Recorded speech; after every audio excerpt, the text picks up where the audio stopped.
안녕하세요. 서울대 언론정보연구소 SNU 팩트체크센터장 정을영입니다. 저는 오늘 한국 최초의 팩트체크 플랫폼으로 출범한 SNU 팩트체크의 5년에 대해서 여러분들께 간단하게 소개해 드리도록 하겠습니다. SNU 팩트체크는 2017년 3월 29일 19대 대통령 선거를 앞두고 출범했습니다. 당시에 진영 대립이 심각한 정치 환경에서 정치적 경쟁자를 비방하는 허위 정보들이 광범위하게 유포됐죠. 그런 상황 속에서 증거에 기초해서 합리적으로 사실 판단이 된 정보가 유권자들에게 제공이 되어야 되겠다라는 필요가 커졌습니다. 진영화된 언론이 의견은 달리할 수 있지만 사실에 관해서는 합의할 수 있지 않을까. 모든 언론들이 팩트체크라는 하나의 목표를 공유하는 공론장이 있다면 그곳에서 대화가 가능하지 않을까. 그런 생각을 갖고 서울대 언론정보연구소가 팩트체크를 할 수 있는 플랫폼을 개발했습니다. SNU 팩트체크는 언론사와 대학이 협업하는 비정치적이고 비영리적인 공공정보 서비스 모델입니다. 서울대학교 언론정보연구소는 플랫폼을 마련하고 참여하는 언론사들은 이 플랫폼에 사실이 검증된 질 높은 컨텐츠를 제공합니다. 이 서비스의 목적은 유권자와 정보 소비자들의 공적 사안에 대해서 그 지식을 높이고 이해 증진에 기여하는 것입니다. SNU 팩트체크에 참여하는 언론사들은 공직자, 정치인 및 공직자 후보들이 토론하거나 연설하거나 인터뷰한 것들의 발언 내용들을 그 사실 여부를 가립니다. 그리고 또 이들 집단과 관련해서 언론사의 기사나 소셜미디어 등을 통해서 대중에게 회자되는 사실적 진술의 사실성도 확인합니다. 그 밖에도 경제, 과학, IT, 사회, 문화 등 제반 분야에서 정확한 사실 검증이 필요하다고 보이는 공적 사안 전반을 검증합니다. 그럼 이제 지표로 SNU 팩트체크의 5년을 살펴보겠습니다. 2017년 3월 29일부터 2022년 3월 13일 현재까지 SNU 팩트체크에 누적된 검증 숫자는 총 3,720건입니다. 2022년 들어서는 3월 13일 현재 209건이 되었고요. 제휴 언론사는 출범 당시에 15개사였었는데 2022년 3월 현재는 31개사로 늘어났습니다. 19대 대선과 20대 대선을 치렀고 그리고 코로나19를 거치면서 시민들에게 사실 검증된 정보를 제공하고 있습니다. 보시는 것처럼 매년 성장세를 보이고 있습니다. 저희가 판정 결과를 굉장히 시각적인 지표로 보이고 있는데요. 사실부터 전혀 사실 아님까지의 5단계와 판단 유보, 그러니까 이 현 단계에서는 사실인지 사실 아님인지 뚜렷하게 결론 내리기 어렵다 일 경우에 판단 유보를 하는데 지금까지 저희 판정 결과를 보면 전혀 사실 아님이거나 대체로 사실 아님에 해당하는 것들이 62%였습니다. 그러니까 사실 아님이 사실보다는 더 많았던 거죠. 검증 분야로 살펴봤을 때는 정치가 가장 많았습니다. 그런데 이거는 사회에 비해서 근소하게 앞서는 것이어서요. 정치가 34%, 사회가 33%였습니다. 건수로는 정치가 1867건, 사회가 1841건이었습니다. 그 다음이 경제 국제 순입니다. 언론사들이 가장 많이 팩트체크한 분야가 정치이긴 했지만 이 정치 분야는 해마다 팩트체크 기사가 감소하고 있는 추세입니다. 반면 사회 분야 기사는 매년 늘어나고 있습니다.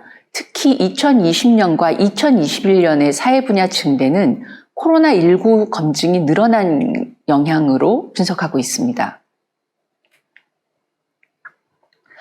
정치인의 발언이나 정치인과 관련된 사실보다는 기타, 그러니까 인터넷 루머 같은 것들이 계속 증가하고 있어요.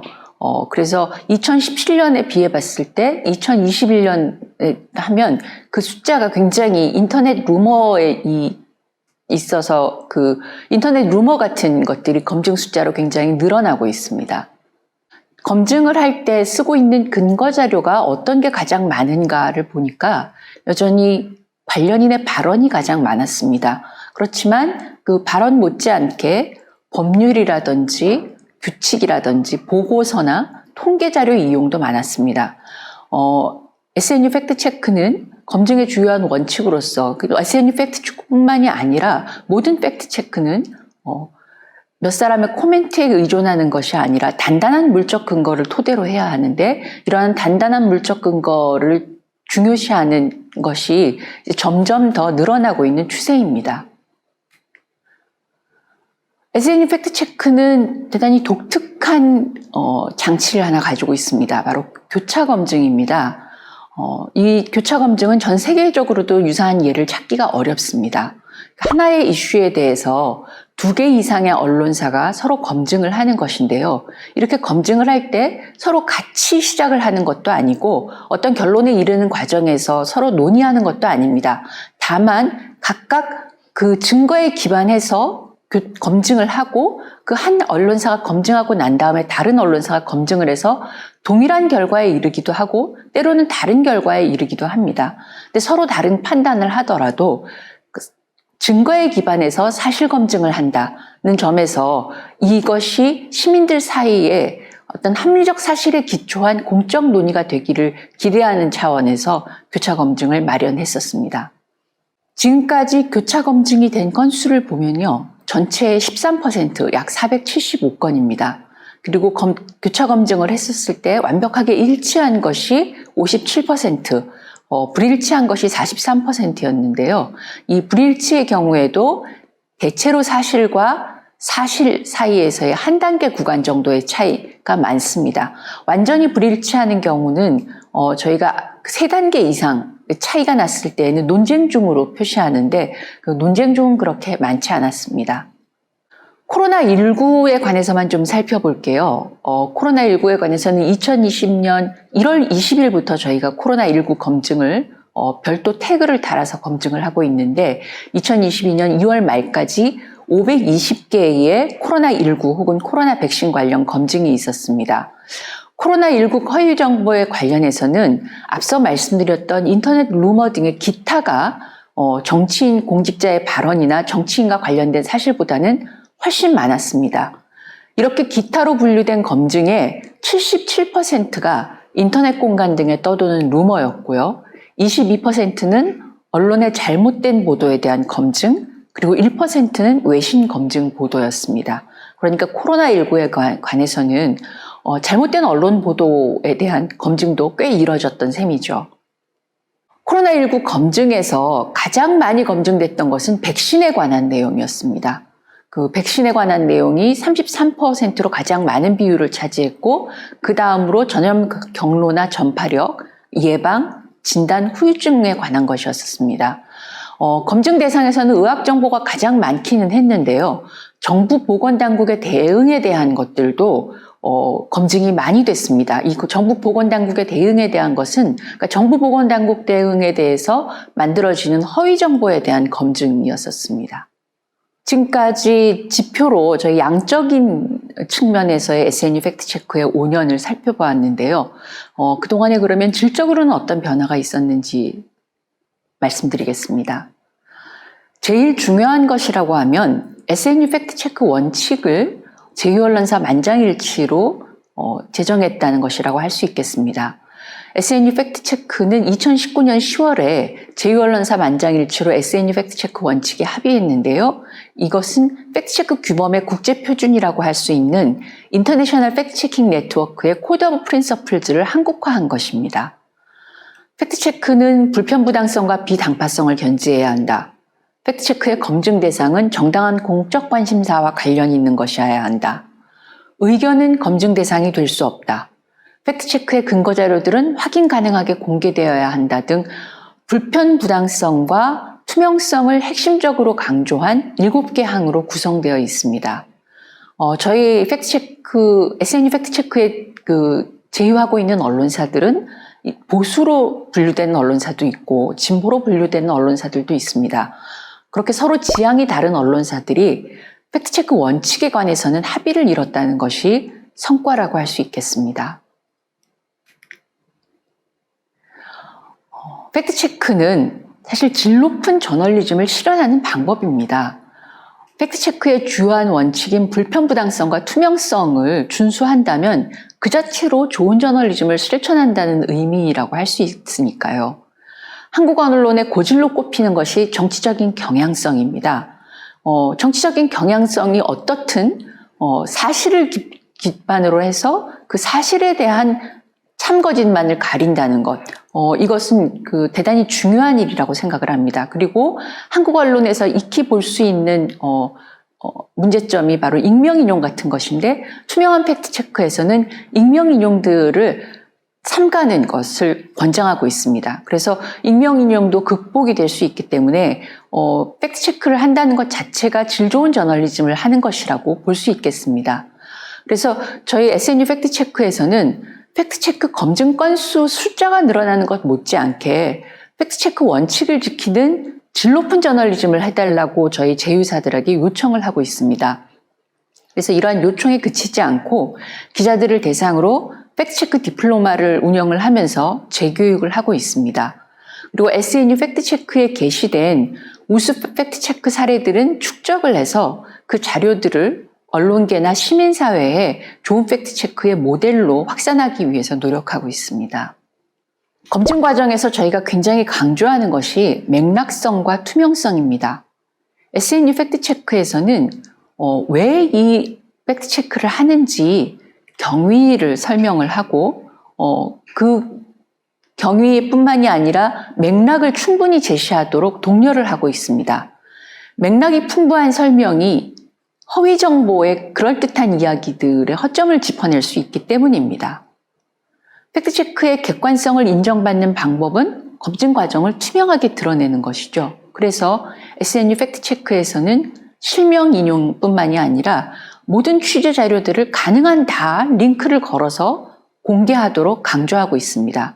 이렇게 시민들이 팩트체크한 것을 보고 그것의 그 검증 자료들을 각자 확인해 볼 수 있다면 팩트체크를 한 언론사들과 동일한 결론에 이를 수 있지 않겠느냐, 그런 투명성들을 강조하고 있는 것입니다.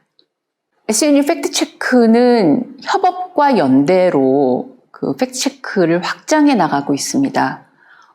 국제적인 연대로는 인터내셔널 팩트체킹 네트워크와 공동으로 작업을 하고 있는 것들이 중요한데요.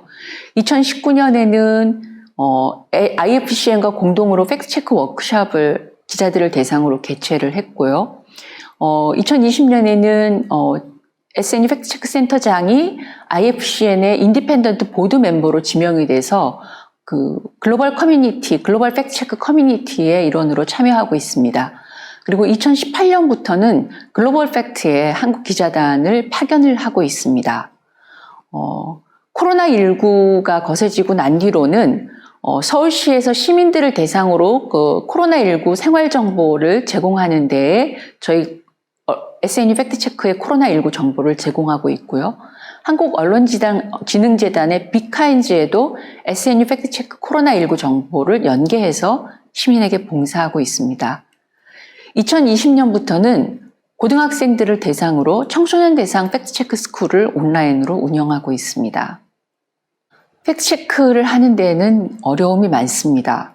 일단 팩트체크는 다른 기사들에 비해서 시간과 인력이 대단히 많이 드는 작업입니다. 그리고 팩트체크 기사 제작에는 난이도가 높기 때문에 장기간 훈련받은 기자들도 쉽게 팩트체크를 하지 못합니다. 한국 언론의 경제적 위기가 깊습니다. 그렇기 때문에 한국의 언론사들 중에서 팩트체크에 별도 인력을 배치하는 언론사들은 여전히 극소수에 불과합니다. 따라서 저희가 그동안 성장세를 계속 유지해오고 있지만 언론사들의 자발적인 게시에 전적으로 의존하고 있기 때문에 정보의 안정적인 수급을 스스로 통제할 수 없다는 것이 저희가 갖고 있는 어려움입니다. 이렇게 팩트체크를 어떻게 안정적으로 공급할 것인가라는 것은 전 세계의 모든 팩트체크 언론기관들이 겪고 있는 어려움이기도 합니다. 팩트체크 콘텐츠가 대단히 값비싼 콘텐츠라는 것도 전 세계의 모든 팩트체크 기관들이 공유하고 있는 어려움이기도 합니다. 그렇지만 그 팩트체크가 독립성을 유지해야 하기 때문에 이런 팩트체크의 금전적 대가를 지불할 수는 없습니다. 그래서 저희가 할 수 있는 것은 팩트체크에 힘쓰는 한국의 언론사들을 간접적인 방법으로 지원하는 것입니다. 저희가 매년 시상하고 있는 한국 팩트체크 대상이라든지 팩트체킹 취재보도 지원 사업이라든지 팩트체크를 하는 언론사들의 인턴을 파견하는 것들이 저희가 하고 있는 간접적인 지원들입니다. 이 사업들을 재정적으로 지원하는 네이버는 8길이 원칙을 지켜서 지원은 하지만 사업 내용에는 일절 관여하지 않는 팩트체크의 독립성을 준수하고 있습니다. SNU 팩트체크는 앞으로 언론에 대한 지원 못지않게 팩트체크의 사회적 수요에 부응해서 시민과의 접점을 더욱 확대하기 위해서 노력할 것입니다. 감사합니다.